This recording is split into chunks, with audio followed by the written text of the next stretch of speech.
Racikan Berita 1. Sebagai penulis untuk saya beri kesempatan untuk menyampaikan pikiran-pikirannya. Saudara Ihsanuddin Nursi yang biasa dipanggil Ican. Jangan dicabut.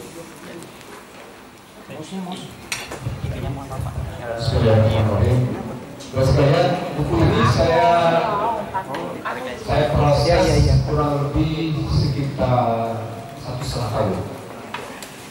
Mestinya waktu mulai kampanye dia sudah terbit mestinya.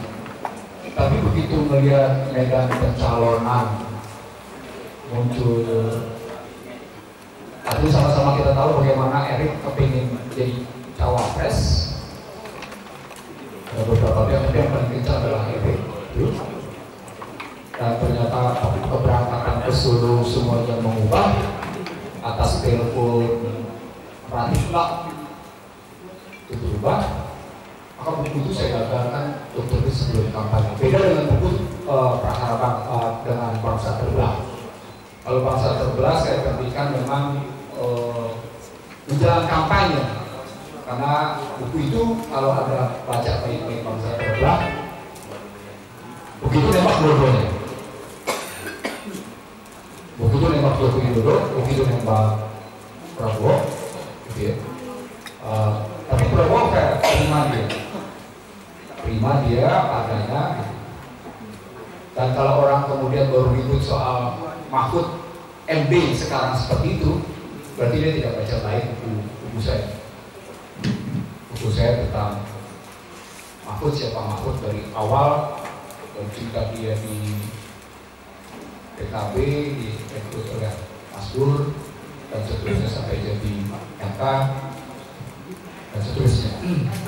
Itu perbedaannya antara bangsa terbelah dengan prahara bangsa, perbedaan waktu. Jadi kalau prahara bangsa terbelah menjemput kampanye 2019 dengan membongkar semua peristiwa-peristiwa, termasuk peristiwa Ahok di situ, dengan pernyataan Joko Widodo tidak akan pernah bisa jadi presiden tanpa dukungan pengembang. Sama dengan kalimat kami bertugas menyelamatkan wajah presiden, itu kalimatnya sama. Cuma diksinya yang narasinya yang beda, tapi kontennya sama. Kontennya sama sehingga energi seperti kemarin pernyataan sekilas dari Metro. Itu latar belakang buku. Tapi ada hal yang menarik dalam buku ini menurutnya dalam kajian saya. Bahwa pernah ingat saya dibully habis-habisan ketika saya menolak termometer scan gun. Ingat ya? Jutaan yang melihat, jutaan yang memberikan pendapat, tapi juga saya ditembak habis oleh ID, saya ditembak habis oleh kalangan-kalangan tertentu, sampai saya diwawancara oleh Iwan karena saya menolak termometer scan gun. Tapi diikuti omongan gue, ditolak tapi diikuti. Atas dasar itu saya mulai yakin bahwa ada masalah dengan COVID. Sebelumnya sudah tahu ada masalah karena sebelum COVID muncul saya sudah menulis di berbagai media tentang virus COVID dan ekonomi. Inilah yang sesungguhnya menurut saya prahara. Jadi ada prahara internal, ada prahara eksternal. Prahara internal itu adalah cerita berdasarnya Undang-Undang 2002. Prahara eksternalnya adalah kita dengan mudah didikte oleh pihak luar. Persoalan pokoknya, setiap pembuktian saya atas penelitian dari pihak luar, saya dituding sebagai ahli konspirasi. Saya dituding sebagai ahli konspirasi. Oh, teori konspirasi muncul. Rasanya yang ngomong kenceng kayak gitu di Indonesia cuma 2 manusia. Dr. Siti Fadila Supari dan Ihsanuddin Nursi. Siti Fadila Supari dituding sebagai konspirasi juga. Saya juga dituding sebagai konspirasi. Siti Fadila Supari juga dicecer, gue juga dicecer dengan cara-cara berbeda. Ada Dharma Porengkul, tapi saya tidak ada perbedaan pendekatan dengan Dharma Porengkul. masuk ke ilmu kesehatannya. Karena jadi kalau saya dialog dengan ibu, jadi ketika Ibu Siti Fadila Supari dikenakan tahanan, saya bilang satu-satunya, mungkin Ibu ingat, sampai akhirnya saya tulis, Ibu adalah perempuan yang membanggakan buat saya. Saya nggak pernah tulis kayak gitu, tapi saya tulis kayak gitu, karena waktu itu satu-satunya perempuan yang memahami ekonomi, politik, kesehatan di Indonesia cuma satu, Siti Fadila Supari. Jadi dalam pengalaman saya mengikuti kajian tentang ekonomi politik kesehatan, yang saya tahu cuma Siti Fadila Supari, makanya kemudian saya banyak bilang. Kebetulan kajian saya kajian ekonomi politik. Maka kalau melihat buku saya bukan buku ekonomi, maka kalau buku saya bukan buku politik. Buku saya sejak awal dari namanya Selamat Datang di Negeri Amburadul, Kita Belum Merdeka, Siapa Mengorbankan Apa, Ekonomi Konstitusi, lalu kemudian cerita tentang bangsa terbelah dan berharap bangsa, dalam buku-buku ekonomi politik. Yang di Indonesia terkadang pendekatan ekonomi politiknya, maaf, secara akademik pendekatan juga terbatas. Saya mencoba membuka wawasan itu, membuka berbagai dimensi masuk di situ. Itulah buku latar belakang. Nah, saya kira yang paling penting lagi, pendekatan saya yang pertama sesungguhnya yang agak repot, saya harus sebut bersama Bapak sekalian. Saya menggunakan Al-Baqarah 11. Wa iza qila lahum la tufsidu fil ardh qul innaman nahnu muslihun. Saya buka dengan itu. Kenapa? Karena kata-kata fasada itu dalam Al-Baqarah 11 berdampingan dengan sholat. Tempat ini biasa melakukan kajian-kajian yang sifatnya dengan pendekatan bencana berhubungan, pendekatan aktivitas, pendekatan kekekalan energi, termodinamika, dan memahami ayat. Yang kedua, saya menggunakan pendekatan Al-Maidah 4449 dengan kalimat fahkum. Kalimat fahkum. Kalimat fahkum ini ditunjuk pada posisi 3 kelompok manusia. Kelompok manusia kafir, kelompok manusia fasik, kelompok manusia zalim. Nah, ayat itu saya kutip kayak gitu. Orang lebih jauh gitu loh. Orang lebih jauh gitu. Jadi biar tahu kenapa di halaman pertama, ya kalau Bapak buka nanti itu halaman pertama isinya tentang itu. Tentang kefasikan, tentang kezaliman, tentang penganiayaan, tentang kemunafikan.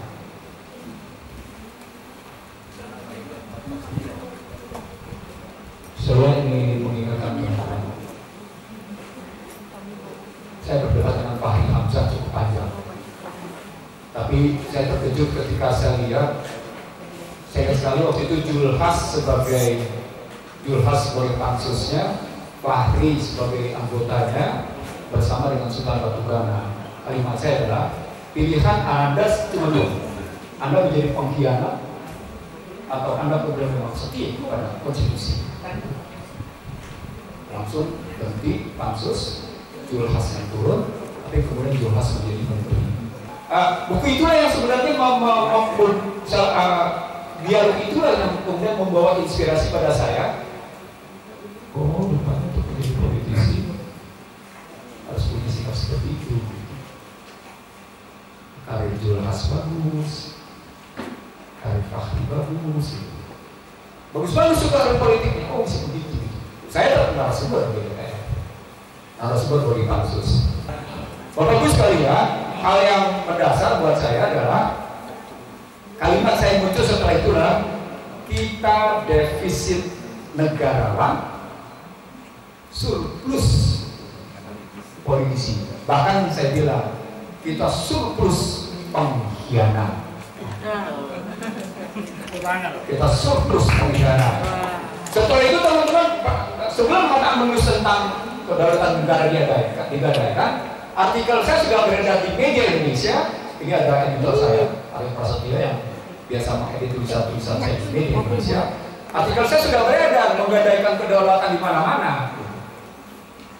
Itu jauh sebelum kata menulis. Saya mengatakan bahwa bahkan ketika tim Quick Yang Di, Amin Aryoso, Dimyati Hartono, semua kelompok PDI yang terpisah dengan kelompoknya Jacob Tobing waktu itu, yang kemudian dialognya di Jalan Tambak. Saya dalam wawancara menyatakan kita sedang terjajah, kok ya diam. Itu kalimat saya, kita sedang terjajah, kok ya diam. Dari pertanyaan-pertanyaan itu lahir beberapa buku ini. Pada fenomena kemunafikan mereka konsisten dan jujur dalam berjahatnya, pada iklim sosial politik yang memposisikan hukum adalah alat penguasa, semuanya kemerdekaan itu sebagai kepantasan. Jadi saya menganggap Bapak Ibu sekalian, modal di bawah Prabowo Subianto pun modal sosial masih tetap berantakan. Itu tesis saya sejak 98 dan ternyata saya lanjut. Next. Nah, ini reformasi berbuah prahara. Ini reformasi berbuah prahara, ada beberapa item. Bapak sudah. Ini artikel saya juga di media Indonesia. Hatta waktu itu ngajak saya diskusi dengan Ratna Sarumpayat, dengan Dani. Hatta baru mulai dengan gerakan Selamatkan Indonesia. Awal-awalnya kalimat saya dalam tanda petik agak sinis. Lo mana sih kemarin-kemarin nih? Saya kasih paper saya karena saya sudah tulis duluan bahwa reformasi itu berbuah prahara, reformasi itu berbuah krisis konstitusi. Lanjut. Nah, kenapa saya minta Jul yang jadi moderator? Karena alasan ini. Bapak sekalian, ini kelihatannya sepele. Kalimat ini kelihatannya sepele. Amandemen 4 kali adalah Undang-Undang Dasar sebagaimana dikukuhkan 5 Juli, dikukuhkan lagi dengan posisi sidang DPR dan seterusnya. Tapi ada tambahan. Kalimat ini kelihatan sepele. Coba mari kita lalui dengan pendekatan konstitusi. Kalau kita dalam dengan konstitusi, sesungguhnya ada berapa konstitusi yang berlaku sesungguhnya? Kalau kalimat ada 2. Ada 2. Jadi sejak namanya 2002, tepatnya 2004 sampai dengan sekarang berlaku 2 konstitusi. Konstitusi Undang-Undang Dasar 45 yang asli dengan penjelasannya dan yang amandemen. Mana yang kemudian digunakan? Yang digunakan 2002. Tapi apakah 45 yang 18 Agustus itu enggak, dia tetap hidup. Karena itu ketika DPD bikin sidang paripurna dan kemudian muncul dengan pidato kenegaraan Lanyala Mahmud Mataliti dalam sidang bersama, buat saya yang mengerti tata negara, walaupun waktu itu tidak saya ungkapkan, Lanyala Mahmud Mataliti melakukan apa yang disebut dengan constitutional disobedience. Constitutional disobedience. Dia bukan lagi distrust, dia bukan lagi disorder, tapi dia langsung menunjukkan di hadapan semua petinggi negara sebagai constitutional disobedience jika menunjuknya Undang-Undang Dasar 2002. Tapi kalau menunjuknya Undang-Undang Dasar 45, maka Lanyala Mahmud Mataliti justru sedang menunjukkan obedience, constitutional obedience. Pertanyaan, mana yang dipakai? Siapa yang bisa jawab saat itu kenapa Lanyala Mahmud Mataliti seperti itu? Nggak ada seorang pun, bahkan tidak ada satupun ahli tata negara yang menyatakan apakah Nyala sebagai ketua DPD melakukan itu dengan constitutional obedience atau constitutional disobedience. Nggak pernah muncul kajian itu. Kalau pakai bahasa kerennya, bahasa negara, Lanyala Mahmud Mataliti melakukan pembangkangan konstitusi. Jika pakai 2002, tapi kalau pakai 45 enggak, dia justru penegakan konstitusi. Tinggal kita pilih secara politik. Pertanyaan pokoknya menjadi kekuatan politik formal ada di mana? Nah, kekuatan politik formal ada di mana? Itu ujungnya adalah diatur tambahan di situ. Di situ kelihatan, jangan digerak-gerak dulu kalau nah. Di situ kelihatan bagaimana kekacauan cara berpikir dari orang-orangnya. Yang menarik kemarin Kompas bersama Jacob Tobing, bersama Toru Mulya Lubis, bersama Mahfud MD menegaskan tentang negara hukum menurut Undang-Undang Dasar 2002. Saya tidak tahu apa yang dimaksud dengan negara hukum dalam perspektif. Yang pasti kalau Mahfud ketika dia debat sama saya menghindar. Mahfud berapa kali gitu menghindar. Next. Saya silakan masuk sini. Waalaikumsalam. Lanjut. Bapak sekalian, gambar ini menunjukkan betapa sesungguhnya Undang-Undang Dasar 2002 menabrak fondasi dan menabrak visi misi. Kelihatan di situ nabraknya, sehingga semuanya kesannya menjadi politisasi. Ini gambar ini kelihatan begitu. Dan itulah cerita buku ini, Prahara Bangsa. Prahara Bangsa gitu ceritanya dikesani. Makanya saya ingat di WA konstitusi itu orang yang pertama menyatakan Joko Widodo I am the king, I am the law adalah saya. Siapa yang balas? Bukan sama. Gue ingat banget. Gue orang pertama bilang Joko Widodo adalah I am the law, Joko Widodo adalah I am the king. Tesisnya begini sesungguhnya. Yang jawab cuma satu, Bursa satu. Tapi setelah itu Bursa nggak berani jawab lagi. Dan nggak ada teman-teman menjawab. Kenapa tesisnya? Baru berikutnya baru keluar authoritarian legalism, legalism. Saya bukan mengatakan prosedur, tapi poinnya adalah sampai seperti kasus pagar laut, kita acap kali telat. Sama seperti soal PPN 12%, kita acap kali telat. Sama seperti penambahan soal konsesi untuk perguruan tinggi, kita telat gitu memahami. Acap kali kita telat. Padahal di sana terus berjalan. Ketika saya di Golkar dulu, ejekan buat saya adalah kita asik nih ngomong politik. Di sana ngomongnya soal ekonomi. Itu saya betul saya diejek oleh teman-teman. Kadin, lo ngomong politik, misalnya pada ngomong ekonomi. Saat itu ketika saya di Golkar. Lanjut, next. Biar cepat. Lanjut. Pak. Lanjut. Ya, ini buah-buah perubahannya. Tadi yang satu sudah kelihatan bagaimana manipulasinya. Yang berikutnya, lanjutin aja, silakan Bapak baca itu. Lanjut. Pak, ini yang mendalam sesungguhnya. Ini data 64 tahun.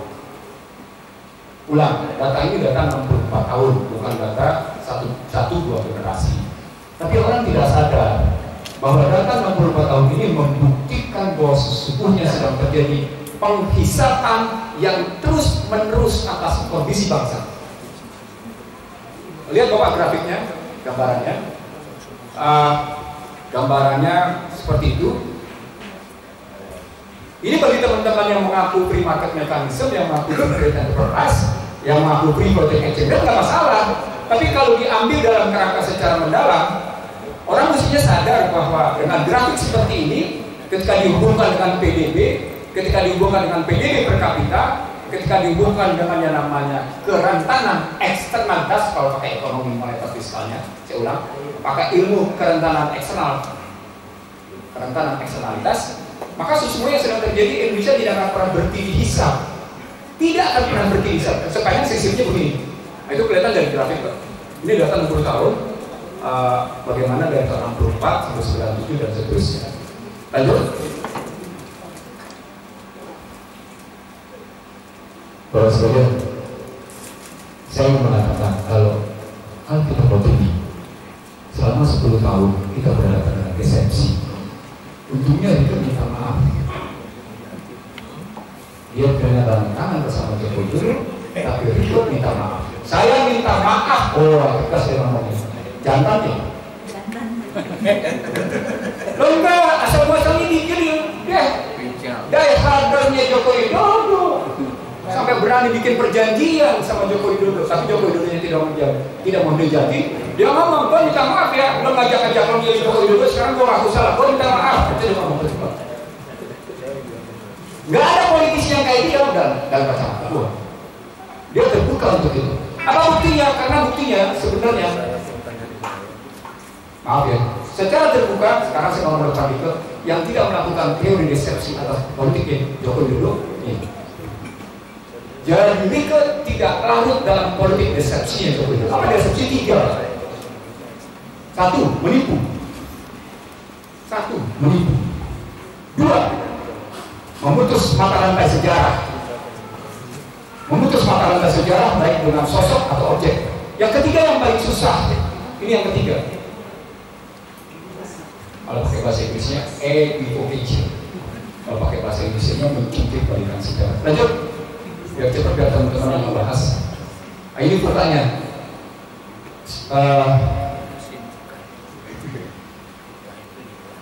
UKA itu volatile, uncertain, kompleks, ambigu.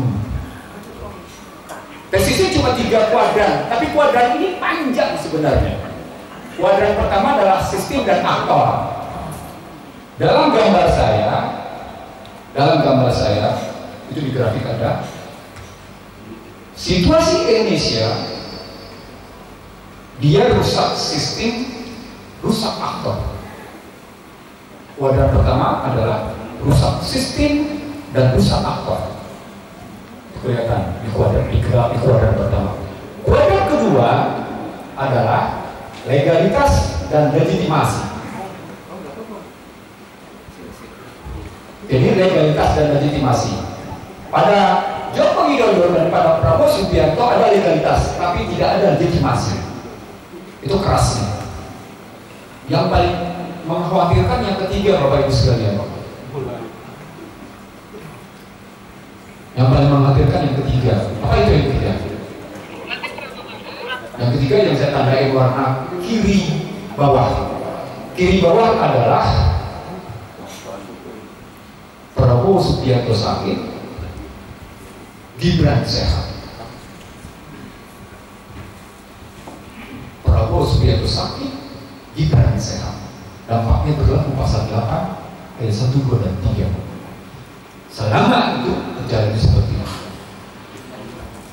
Ini kuadran aplikasi begitu, itu situasi buka. Tapi sebelumnya sudah terjadi tentang demokrasi ekonomi dan karuan. Termasuk di ujung jabatannya 5 indikator berantakan perekonomian. Bapak sudah tahu, saya lewatin aja. Lanjut.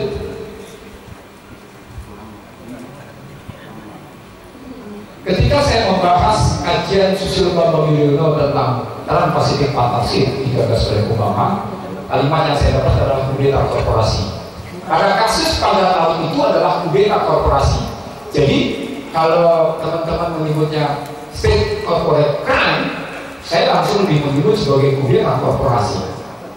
Kenapa? Karena basisnya demokrasi korporasi. Kenapa? Disohhikan oleh yang namanya aguan. Kami harus menyelamatkan wajah presiden. Investor IKN tidak ada investor. Bapak sekalian, sebetulnya buku saya sudah diluncurkan oleh Lanyala Center di Surabaya pada tanggal 17 dan pada tanggal 19 oleh masyarakat keuangan Jawa Timur. Saya menyebut apakah kalimat kami menyelamatkan wajah presiden, kalimat sebagai tangible transaction bisa diubah menjadi intangible transaction, bisa diubah menjadi tangible transaction, Pak. Orang tua menyatakan pasti. Jadi intangible transaction tadi pasti berubah menjadi tangible transaction. Muncul itu. Jadi nggak ada tuh tata transaksi. Namun kok usaha penyelamatan bisa gratis? Nggak ada gratis. Apa kalimat mereka rata-rata? Kami beragam. Itu kalimat mereka rata-rata. Kami beragam. Apa paling transaksi bisnis? Ini saya quote habis seperti ini, dan ini dimulai dengan sesungguhnya pernyataan Jatuh Kebus. Jadi kalau Bapak Ibu lihat di buku saya nanti, pernyataan Jatuh Kebus pada National Security Strategy of US September 2002. Saya bongkar habis di situ bagaimana kredo Amerika. Nah, menarik sini saya sampaikan. Saya iseng bincang GPT. Saya adu kredonya Jatuh Kebus dengan sikap politik Amerika. GPT nggak saya jawab. Karena terjadi inkonsistensi. Lanjut. Nah ini yang saya biasa ngomong kayak gini sama si Kibarilah dan sama Dharma Paripurna, tapi kemudian berubah terakhir. Bu Siti, tadi pagi saya baca program Kennedy dihajar habis oleh Demokrat untuk 2 hal. Pertama untuk soal bagaimana vaksin, dan yang kedua soal bagaimana sebenarnya AIDS. Nah, itu dikaitkan dengan bagaimana penyelamatan Anthony Fauci. Jadi Anthony Fauci sudah diselamatkan lebih dahulu, ya, sudah diselamatkan lebih dulu oleh Biden sebelum dihajar habis oleh namanya Donald Trump, karena Donald Trump memang menyasar. Teman-teman sekalian, desainnya begini, desain berpikirnya. Kalau teman-teman mau melihat bagaimana desain berpikir ini, lihat lampiran. Lampirannya adalah MOU antara Kementerian Kesehatan dengan Bill Gates. Jadi dengan Bill Gates. Nah, ini saya bikin desain berpikir begini. Lanjut. Jadi kalau perang yang sekarang terjadi sesungguhnya sudah mereka rancang sejak 2004, 2008, dan 2022. Musuh mereka tidak pernah berubah. Bagaimana ini saya ambil dari National Defense Strategy of US. Jadi saya ikuti bagaimana kekalahan Amerika menghadapi China dari mulai 2002, 2004 sampai berlanjut sampai kondisi 2020 dan sampai sekarang. Kalimat yang paling akhir adalah dari Peter Hexen dengan judul buku American Crusader, Kill Islam. Kill Islam. Dan itu tersebar di mana-mana sehingga mengganggu bagaimana. Tapi itu dibiarkan oleh Trump. Kalau Bapak percaya silahkan lihat sendiri dari buku American Crusader. Tapi saya ambil desain untuk membuktikan bahwa sesungguhnya Amerika konsisten. Saya ulang, konsisten. Amerika siapapun presidennya, Amerika konsisten. Jadi bukan sekarang. Ini dimulai kalau buku yang saya distribusi menyatakan ini dimulai dari Woodrow Wilson. Jadi bukan dari sekarang. Kenapa saya ambil cuma sekarang? Karena up to date. Tapi kalau kita mundur ke belakang, dia ternyata konsisten dari zaman Woodrow Wilson. Lanjut. Ini sebagian cerita tentang Anies Haryadi. Kalau Anda mau lihat. Lapis pertama siapa? Lapis kedua siapa? Lapis ketiga siapa? Lapis keempat siapa? Lapis kelima siapa? Posisi api itu bisa kita tempatkan dalam analisis ini. Makanya dengan mudah kita bisa membaca apa agenda posisi api kalau pakai desain berpikir ini. Bapak bisa lihat di sini di halaman ini. Mudah sekali membacanya. Sama seperti Garuda Biru. Ketika Garuda Biru Indonesia darurat, cara membacanya mudah sekali. Kalau kita pakai desain berpikirnya ini, kita bisa langsung tahu orang ini ada di mana posisinya. Kita bisa tahu isunya mana larinya. Kita bisa tahu isi pesannya apa, tinggal kita konfirmasi. Konfirmasi adalah pemberitaan-pemberitaan yang mereka munculkan sesuai dengan desainnya, sesuai. Ini saya bikin seperti ini. Ini dari berbagai sumber. Ini ada di perangkat bangsa semua. Lanjut. Ini bukti donasi dan pendanaan Badan Kesehatan Dunia. Itulah alasan, salah satu alasan Trump keluar dari Badan Kesehatan Dunia. Bukan hanya karena berbeda soal vaksin dan COVID, ada hal lain. Dia berbeda dengan jajaran Pfizer, dia berbeda dengan Bill Gates. Yang paling penting, dia menyelamatkan ratusan juta dolar APBN Amerika. Ratusan juta dolar. Bisa bilang angka saya serius, kelihatan serius. Ini bukti bahwa sesungguhnya COVID dan vaksin bukan agenda biasa. Bagaimana mungkin BMGF menjadi donatur yang bisa bersaing dengan negara Amerika? Bisa kelihatan angkanya. Bisa kelihatan angkanya. Itu makanya teman-teman yang dulu konspirasi macam Chris Komari yang kemarin debat lain. Saya bilang jawabnya dengan data dong, jangan dengan ngoceh, jangan dengan opini, karena fair harus menjawab dengan opini. Jawab dengan data. Gue pakai data kok ngomongnya. Terus sedikit lagi, yang terakhir teman-teman. Lanjut Bang. Habis, baik. Sebagai penutup teman-teman sekalian.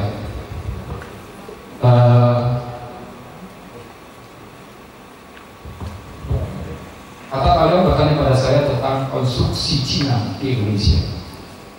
Apa pendapatnya? Dibangunlah konstruksi. Saya jawab kata, pidato saya di teman-teman Petamburan pada Maret 2017 tidak fair kalau kita cuma konsentrasi pada Cina. Ada masih Cina, ada kuning, tidak fair. Saya mengenai sentimen terhadap Cina dibangkitkan oleh gerakan intelijen Washington. Kenapa? Karena sejak 2002 hingga hari ini Amerika tetap kalah dalam perang cyber, Amerika tetap kalah dalam persoalan perang dagang, Amerika tetap kalah dalam perang elektrik vehicle. Teresa lewat dengan BYD, Build Your Brain. Jelas kalah sudah. Pada hari ini, ketika yang namanya Cina dikenakan tarif, Cina malah menyatakan, terima kasih, kami akan mengoptimasi pasar kami. Baik, Anda silakan urus dengan negara, saya akan urus negara saya. Saya kebetulan, saya masih lihat sama Arif, bagaimana saya ikut beberapa kajian keluar. Nah, saya ingin mengatakan pada teman-teman, izinkan saya menyampaikan sesuatu. Jangan kita makan isu sentimen negatif Arab terhadap Cina, tapi juga jangan ikut sentimen Cina untuk negatif terhadap Arab. Saya tidak mengerti cara berpikirnya Prabowo Subianto. Kalau memang harus bicara bebas, politik bebas aktif, karena sentimen terhadap kuning dibangun oleh sentimen negatif, maksud saya dibangun oleh putih, sentimen putih dibangun oleh putih. Mari kita ikuti isu di belakang Belt and Road Initiative. Jangan dulu kasusnya cuma soal turnkey project. Jangan bisa begitu kita melihatnya. Kita ambil satu diksi saja, satu narasi saja. Pada Belt and Road Initiative apa isunya dalam pertumbuhan? Apa kata kuncinya? Narasinya? Kerjasama pertumbuhan. Kerjasama pertumbuhan. Apa isu putih dalam konstruksi pertumbuhan? Kesinambungan pertumbuhan. Maka pertanyaannya bagi putih, siapa yang sebenarnya sinambung?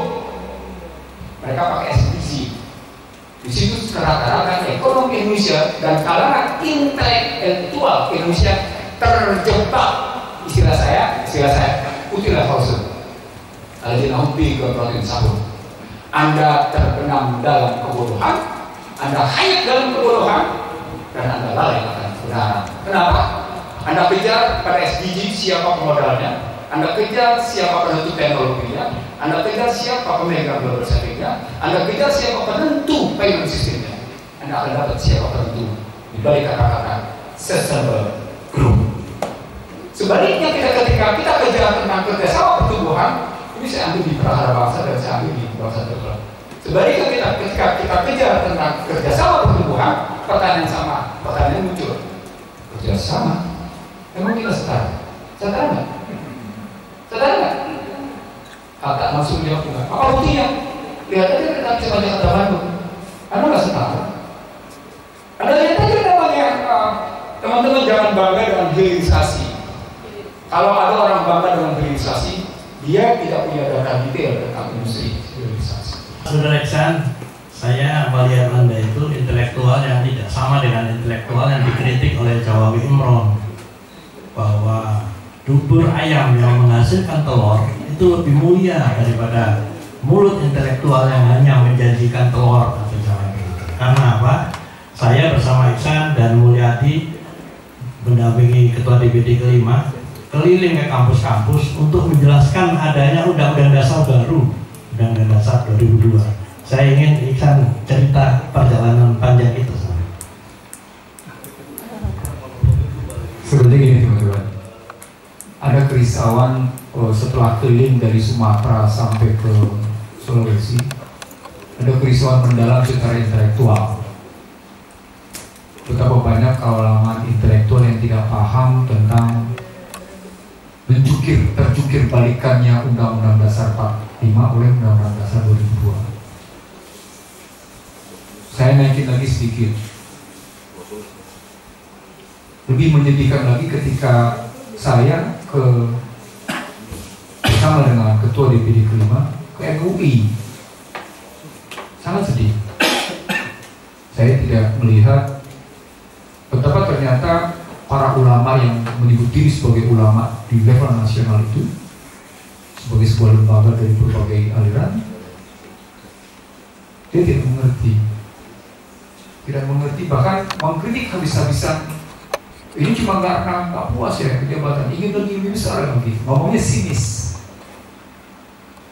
Yang menarik justru teman-teman yang non-Muslim. Harus saya terbuka sama dia. Yang menarik justru teman-teman non-Muslim. Mereka menyahut, mereka merespon. Satu-satunya yang tidak merespon cuma NU. Jadi dari perjalanan kami dari Sumatera sampai ke Sulawesi, pembelajaran yang paling mendalam adalah kita sudah disepsi oleh kekuatan luar, dan hasil persepsi itu adalah kita menikmati pemilu, sebuah keniscayaan untuk memilih pemimpin. Kita menikmati pemilu dan disebut oleh kalau Nyala menyebutnya sebagai membelakangi Pancasila, saya menyebutnya sebagai mengkhianati Ibu Pertiwi. Dan itu saya saksikan mata kepala. Misalnya terus terang ketika saya menghadapi senat guru besar di salah satu saya nggak usah sebut universitasnya apa di, saya bisa menyebut begini, bahkan sampai kalau kurang baca banyak baca dulu lah baru ngomong. Itu di hadapan senat guru besar di sebuah universitas bergengsi di Surabaya. Dan rektornya, senat guru besarnya sampai malu ketika lagu yang dia bacakan, yang dia nyanyikan itu justru ternyata saya menyebut di situ diketuti oleh Undang-Undang Dasar 2020. Dia tidak sadar itu. Dia nyanyikan lagu itu sebagai himne mereka, tapi kemudian dia tidak sadar bahwa lagu yang mereka nyanyikan itu diketuti oleh Undang-Undang Dasar 2002, dan kemudian mereka membantahnya, dan kemudian saya bilang ini konsistensinya nggak ada. Terakhir yang paling menarik adalah ketika kami ketemu dengan beberapa organisasi dari keagamaan yang lain yang dalam pembelajaran ketemu dengan teman-teman itu, mereka melihat akar budaya dengan keragaman agama itu memang ada di Undang-Undang Dasar 2002. Dan itu muncul dari dokumen yang Anda pegang. Dokumen yang Anda pegang itu kelihatan di sini. 3 tuntutan raja. Nanti kami akan membagikan kembali misalnya naskah akademik proposal untuk kembali ke 45. Kami sudah siapkan. Kami akan membagikan juga tentang bagaimana utusan golongan dan utusan daerah. Kami akan bagikan juga peta jalan. Jadi ada beberapa dokumen yang sudah, di antara beberapa Bapak sudah pegang, tapi peta jalan sudah diproduk oleh DPD, naskah akademik sudah diproduk oleh DPD. Yang paling menarik tadi yang saya bilang, bagaimana seorang Lanyala punya nyali, melakukan, dan dalam bahasa akademik saya, constitutional disobedience, jika merujuknya pada. Dan terakhir teman-teman sekalian, saya dikritik oleh teman-teman sendiri. Kenapa saya menggunakan pasal 11 antara dasar Gerindra? Biarin aja mereka kayak gitu. Nanti kan mereka mau kok kembali. Lalu saya ingat saya dialog sama kakak saya, Sudarso. Bagaimana Mas Suko memberikan penjelasan tentang situasi yang baik secara pribadi dan kerangka pengalaman pribadinya, maupun dalam beberapa kerangka pemikiran yang Mas Suko sebagai tokoh politik yang cukup senior di Indonesia. Saya kira gitu kalau tambahan dari saya. Ya, terima kasih. Ya, mari, ayo.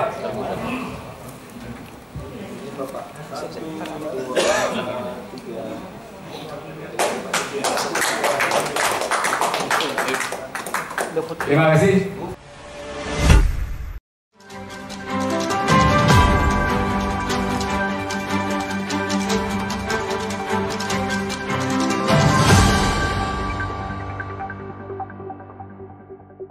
Racikan Berita 1.